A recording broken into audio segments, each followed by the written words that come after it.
Bandara Internasional Soekarno-Hatta masih dipadati penumpang yang kembali ke kota asalnya, seiring berakhirnya masa cuti bersama Lebaran 2023. Sistem one-way kembali diterapkan di jalur puncak menuju Bogor dan Jakarta demi mengurangi kepadatan lalu lintas di Jalan Raya Puncak Bogor. Mengintip suasana asrinan sejuk serta indahnya landscape Geopark Ciletuh dari Puncak Dharma. Unit pengelola kawasan Monas kembali menghadirkan atraksi wisata malam atau Monas Week sebanyak 68.000 pengunjung meramaikan kawasan Monas.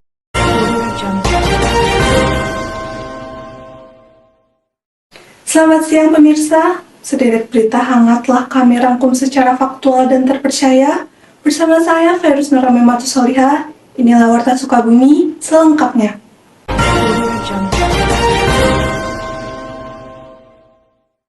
Kita mulai dari berita pertama. Terhitung 4 hari usai Hari Raya, Bandara Internasional Soekarno-Hatta masih dipadati oleh penumpang arus balik ke ibu kota. Diperkirakan puncak arus balik ini akan terjadi hingga 30 April mendatang. Suasana arus balik Lebaran 2023 ini masih terlihat di Bandara Internasional Soekarno-Hatta pada Kamis 27 April 2023. Sejumlah penumpang dari berbagai daerah mulai kembali ke ibu kota untuk kembali menjalani aktivitasnya. Data informasi yang didapat dari Posko Angkutan Lebaran 2023 tercatat per tanggal 27 April ada sekitar 1.000 penerbangan per hari selama masa libur Lebaran. Angka ini meningkat dari jumlah penerbangan di hari biasa yang hanya mencapai 800 hingga 900 penerbangan per harinya. Kepala Posko Angkutan Lebaran 2023, Alex Subadra, menyatakan lonjakan penumpang terjadi pada hari Selasa 25 April. Hal ini disebabkan oleh berakhirnya masa cuti bersama yang ditetapkan oleh pemerintah. Dirinya juga menyebutkan penerbangan saat ini didominasi oleh penerbangan di Pulau Jawa, seperti Surabaya dan Yogyakarta. Kalau tujuan penerbangan, saya balik. Kalau semua sih sama, semua penerbangan dari Soekarno-Hatta kan ke seluruh Indonesia, ada dari Aceh sampai ke Merauke. Kalau untuk paling banyak sih memang masih Pulau Jawa ya, Pulau Jawa untuk penerbangan secara overall dalam perharinya itu memang di kota Surabaya itu di Pulau Jawa itu ada Surabaya, Jogja yang memang mayoritasnya. Berbeda dengan tahun-tahun sebelumnya, saat masih terjadi pembatasan arus mudik lebaran yang disebabkan oleh pandemi COVID-19, kenaikan penumpang pada mudik lebaran tahun ini meningkat hingga 40%. Lonjakan arus balik libur lebaran ini diperkirakan akan terjadi hingga 10 hari setelah lebaran, yaitu sekitar tanggal 30 April 2023. Lebih cepat kan kerja, jadi butuh waktu yang lebih simpel gitu. Dari Bandara Internasional Soekarno-Hatta, Tim Liputan Warta Sukabumi mengabarkan. Baik pemirsa, kita beralih ke berita selanjutnya. Kemacetan terjadi di Jalan Raya Puncak dari arah kawasan Puncak menuju ke kota Bogor dan Jakarta. Kemacetan ini berimbas tidak hanya di kawasan wisata Puncak, tetapi juga di kota Bogor yang menuju ke arah Jakarta. Tim kepolisian melakukan berbagai cara untuk mengantisipasi kemacetan parah ini. Salah satunya dengan menerapkan sistem one-way di kawasan Jalan Raya Puncak Bogor. Seperti inilah kondisi kepadatan lalu lintas di Jalan Raya Puncak. Ada ribuan kendaraan dari arah Jakarta dan Bogor yang akan melintas menuju Puncak. Pengendara menunjukkan volumenya yang terus mengalami peningkatan.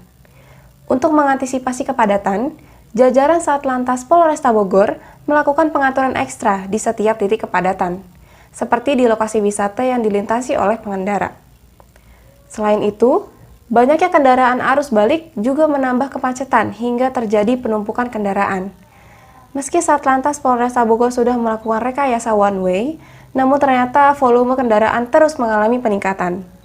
Oh ya, kita lakukan rekayasa lalu lintas yang tadi disebutkan, yang di kontraflow, one way dan ganjil genap. Juga kita di titik-titik plotting tertentu yang terjadi kemacetan, kita sebar anggota untuk melaksanakan pengaturan lalu lintas. Satuan Lalu Lintas Polres Bogor memberlakukan sistem satu arah atau one way di jalur Puncak, Kabupaten Bogor pada libur Lebaran 2023.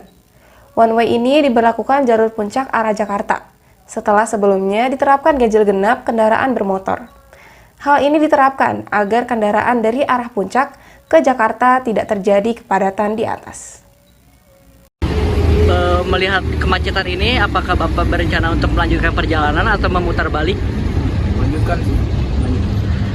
Sudah berapa lama Bapak terjebak di macet kali ini? Kurang lebih 1 jam lah ya. Mengapa Bapak memilih liburan ke puncak? Karena ya memang kan puncak kan memang tujuan rekreasi ya. Terus kalian juga saya memperhatikan orang-orang sekalian. Beberapa posko mudik Basarnas juga terlihat di jalan menuju kawasan Puncak Bogor, berdiri dengan stand berwarna oranye khas warna dari Basarnas itu sendiri. Di posko milik Basarnas ini, apabila pengemudi lalu lintas mampir, akan menjumpai beberapa peralatan medis, SAR, sampai dengan ambulan. Selama libur Lebaran 2023, Basarnas hanya membuka 1 posko saja, yaitu di Simpang Gadok, mulai tanggal 15 April sampai dengan 30 April 2023. Dari Puncak Bogor, Jawa Barat, Isbina Cahyani, Rasya Putra, Vokasi TV, mengabarkan. Sukabumi tidak pernah kehabisan tempat wisata unik untuk dikunjungi.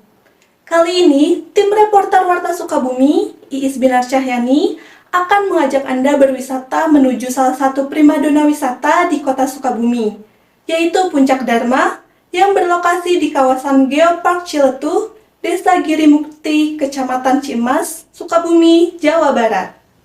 Akhir pekan menjadi waktu terbaik untuk banyak orang melepas penatnya. Tempat-tempat wisata mulai menjadi pilihan tempat yang akan dikunjungi oleh wisatawan. Salah satunya wisata alam di Puncak Dharma, bukit tempat memandang indahnya Geopark, yang letaknya berada di ketinggian 230 meter di atas permukaan laut, tepatnya di Desa Girimukti, Kecamatan Cimas, Sukabumi. Sukabumi mempunyai kabupaten terluas kedua di Pulau Jawa. Hal ini yang membuat Kabupaten Sukabumi memiliki banyak tempat wisata yang wajib untuk dikunjungi, terlebih wisata alamnya. Salah satu wisata alam primadona di Sukabumi yaitu Puncak Dharma yang menjadi bagian dari Pusat Konservasi Internasional UNESCO. Puncak Dharma berada di ketinggian 230 meter di atas permukaan laut, Desa Girimukti, Kecamatan Cimas, Sukabumi. Desa Girimukti Cimas ini merupakan salah satu pintu gerbang Geopark Ciletuh. Sebelum menelusuri Geopark, biasanya wisatawan melihat keindahan landscape-nya dari Puncak Dharma. Pesona keindahan terbaiknya ialah saat matahari sedang cerah atau siang hari. Dari puncak tersebut, Anda bisa menikmati panorama Teluk Ciletuh yang berbentuk tapal kuda. Selain itu, keindahan tebing-tebing, pesawahan, hingga pantai Geopark juga bisa Anda nikmati. Dari pusat kota Sukabumi menuju Puncak Dharma, menempuh jarak sekitar 88 km dengan waktu tempuh sekitar 3 jam. Perjalanan bisa menggunakan motor atau mobil. Terbentuknya Puncak Dharma ini awal mulanya deh ya. Pertama kan ada pembukaan jalan ini ada SP Dharma Guna yang dinamakan Dharma Guna itu mungkin yang dibagikan sebagai Puncak Dharma. Datangnya wisatawan kalau dulu deh ya sebelum ada COVID, biasanya itu datangnya hari Sabtu hari Minggu, weekend lah. Tujuannya mungkin untuk berwisatawan. Tujuannya ke sini. Untuk masuk ke sini, wisatawan perlu membayar tiket sejumlah Rp3.000 saja.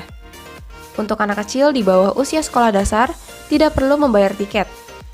Salah satu pengelola Puncak Dharma mengatakan dahulu objek wisata ini merupakan milik perorangan, kemudian dibeli dan dikelola oleh pihak Geopark Ciletuh. Oke, apa alasan kakak berkunjung ke Puncak Dharma ini? Sekalian lewat nganterin sewa penumpang. Gitu. Ya. Terus udah berapa kali sih kak kesini? Sering sih, soalnya kebanyakan sewa Ciwaruan Geopark. Hal menarik yang ada di sini menurut kakak itu apa? Nyaman, enak, Oke, ada keinginan untuk kembali lagi nggak di depannya gitu? kembali lah.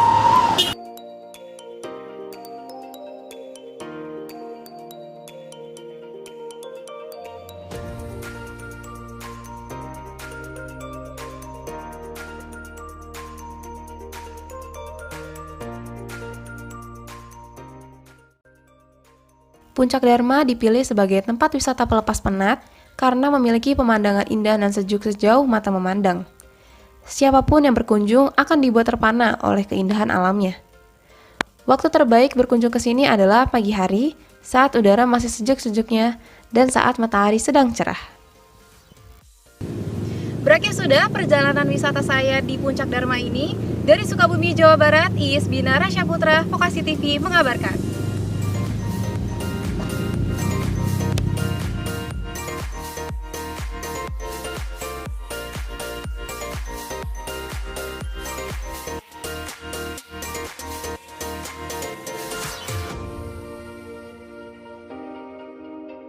Libur Lebaran menjadi momentum masyarakat untuk mudik ke kampung halaman. Namun banyak dari mereka yang memilih untuk tetap berada di ibu kota. Hal ini yang mendorong unit pengelola kawasan Monas kembali menghadirkan Monas Week pada hari kedua libur Lebaran. Monas Week adalah acara tahunan yang terdiri dari serangkaian acara dan dapat dinikmati oleh siapa saja. Monas masih menjadi daya tarik tersendiri bagi masyarakat untuk menghabiskan waktu libur Lebaran. Selamat malam permisa Warta Sukabumi. Bersama saya Nastinta Bina Almira, saya akan mengajak Anda untuk melihat keindahan Monumen Nasional atau Monas pada malam hari yang berlokasi di ibu kota, tepatnya Jakarta Pusat. Monas Week kembali hadir untuk meramaikan libur Lebaran. Monas Week terdiri dari serangkaian acara, diantaranya Senandung Taman Monas, air mancur menari, dan video mapping. Mau lihat keseruannya? Yuk ikutin terus! Untuk memeriahkan libur Lebaran, Monumen Nasional Jakarta kembali membuka wisata malam selama libur Lebaran 2023. Atraksi wisata malam di Monas tersedia pada 23 hingga 30 April 2023. Masyarakat dapat menikmati atraksi wisata malam secara gratis. Menurut Kepala UPK Monas, Isa Sarnuri, sebanyak 68.000 pengunjung memasuki objek wisata ini. Jumlah pengunjung tentunya akan terus bertambah seiring waktu. Adapun atraksi yang akan disajikan pada wisata malam diantaranya ialah air mancur menari di sisi barat dan video mapping di sisi selatan Monas. Pengunjung yang hadir tidak dipungut biaya apapun. Uniknya, dalam setiap sesi, pertunjukan air mancur menari akan diiringi beberapa lagu. Lagu-lagu yang dimainkan merupakan lagu nasional dan lagu daerah. Lagu-lagu tersebut diaransemen oleh musisi dalam negeri. Air mancur menari dan alunan musik yang mengiringinya akan dikendalikan oleh operator. Setiap gerakan air mancur disesuaikan dengan musik yang diputar. Selain diiringi musik, air mancur menari juga dilengkapi dengan lampu warna-warni. Ada lampu berwarna kuning, hijau, biru, dan juga putih.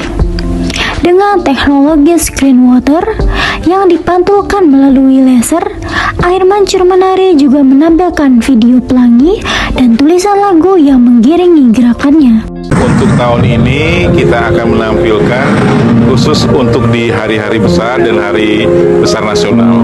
Nah, untuk yang season pertama ini atraksi video mapping untuk edisi Lebaran, libur Lebaran. Nanti kedepannya ada lagi saat Idul Adha, terus hari lahir Pancasila, HUT DKI, kemudian HUT RI, nanti Natal dan Tahun Baru. Nanti akan bertahap.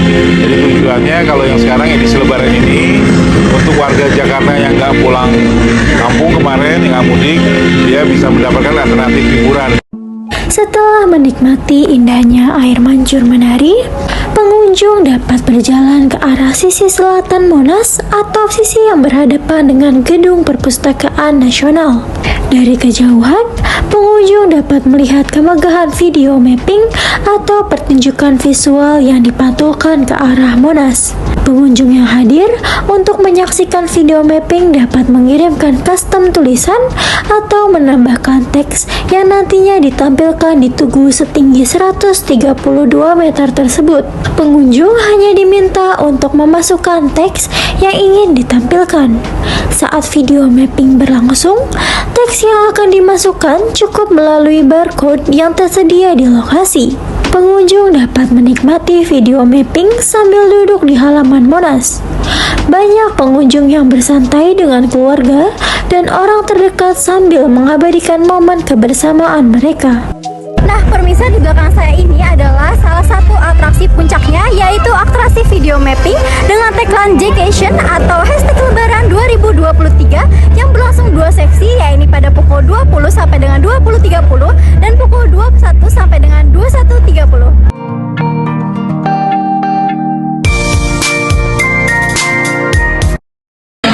Karena kan ini eventnya itu nggak sebulan sekali sih ya, dia kan setahun sekali ya, jadi ya tertarik aja buat datang ke event ini. Ya pemirsa, informasi tadi sekaligus mengakhiri perjumpaan kita pada malam hari ini. Saya Nasinta Bina Almira dan seluruh tim yang bertugas mengucapkan terima kasih. Selamat beristirahat dan sampai jumpa. Ya pemirsa, informasi tadi sekaligus mengakhiri perjumpaan kita pada siang hari ini. Saya Fairuz Nuramimatus Solihah dan seluruh tim yang bertugas mengucapkan terima kasih, selamat beraktivitas dan sampai jumpa.